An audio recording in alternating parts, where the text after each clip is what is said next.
Hello, everyone, and welcome to this week's episode of Pulp Crazy. I'm your host, Jason Aiken. The supernatural and horror-themed episodes for October come to a close with this week's short story, The Chain by H. Warner Munn. It first appeared in the April 1928 issue of Weird Tales. This is a story firmly set in the horror genre, but without any real supernatural elements. It's actually somewhat realistic, and is a tale of torture, both mental and physical.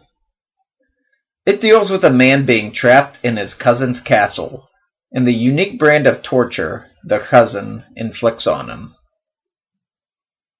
The main character is no angel. It's hinted that he crippled his cousin, and he's most definitely sleeping with his cousin's wife.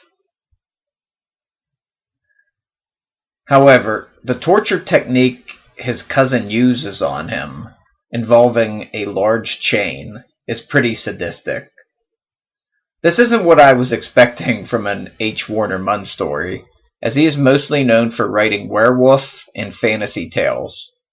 I wasn't expecting such a brutal tale of torture. That doesn't mean I didn't enjoy this, though. It was a very well-written story with a unique method of terror in the form of the chain. Munn's descriptions are quite good. You can really picture the horrors the main character experiences in the pit. This is a pretty short story, so there really isn't much to talk about as far as the tale itself goes. So I'll talk a little bit about H. Warner Munn. I want to thank Christopher Paul Carey for sending me H. Warner Munn reference material and pictures that I used for this episode. I also got some information off of Willem Pugmire's video blog about H. Warner Munn. H. Warner Munn's full name was Harold Warner Munn. Munn wrote for Weird Tales fairly consistently from 1925 to 1933, but he wasn't super productive when compared to authors like Lovecraft and Seabury Quinn. But he at least had one story published in the magazine every other year or so, from 1925 to 1933. In 1939, Weird Tales serialized his fantasy novel, King of the World's Edge, in 4 issues. However, after the death of Weird Tales editor Farnsworth Wright in 1940, Munn didn't have another story published in Weird Tales. I saw in an interview that Munn did with Jessica Amanda Salmonson that the new editor was the cause of this. The new editor was Dorothy McIlwraith, and she had her own stable of writers, and a lot of the older writers were eliminated. Munn had a story published in the October 1939 issue of Unknown, but this would be his last published work for decades. The next story he had published was in 1967. The title was The Ship from Atlantis, and it was published by Ace Books. He continued writing and was published in small presses until his death in 1981. Looking at his bibliography, he had many stories published in Weird Book, which was a small press publication I wasn't aware of until reading the material Chris sent me. It derived its name from Red Book and Blue Book. Munn is a lot like Robert Bloch in that he was old enough to interact with the Golden Age Weird Tales writers, but he also lived long enough to be around writers from more modern times. In his youth, he visited H.P. Lovecraft and was a member of the Lovecraft Circle. It's said that Lovecraft made a comment about seeing a story from the werewolf's point of view, and this inspired Munn to write his werewolf tales.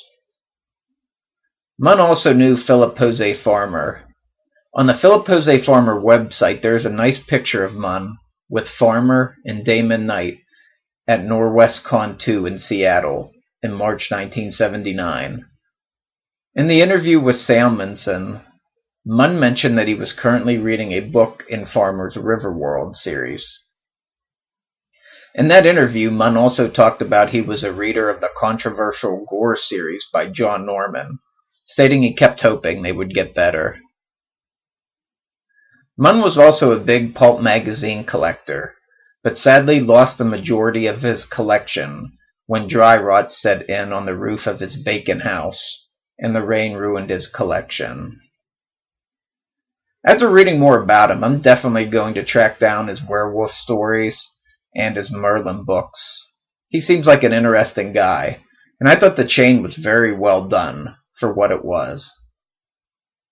The chain isn't in public domain. I read it in a Weird Tales anthology edited by Robert Bloch. I'll be sure to link to the chain's ISFDB page in the show notes to give you an idea of where it can be found in print. I'll also be sure to link to all relevant H. Warner Munn content in the show notes. Well, that's it for this week's episode. I hope you enjoyed the October supernatural and horror-themed episodes. Pulp Crazy is located at pulpcrazy.com. I'm at Pulp Crazy on Twitter and facebook.com/pulpcrazy. My YouTube channel is youtube.com/pulpcast. You can also email me at pulpcrazy@gmail.com. Thanks for watching, and I'll see you next time.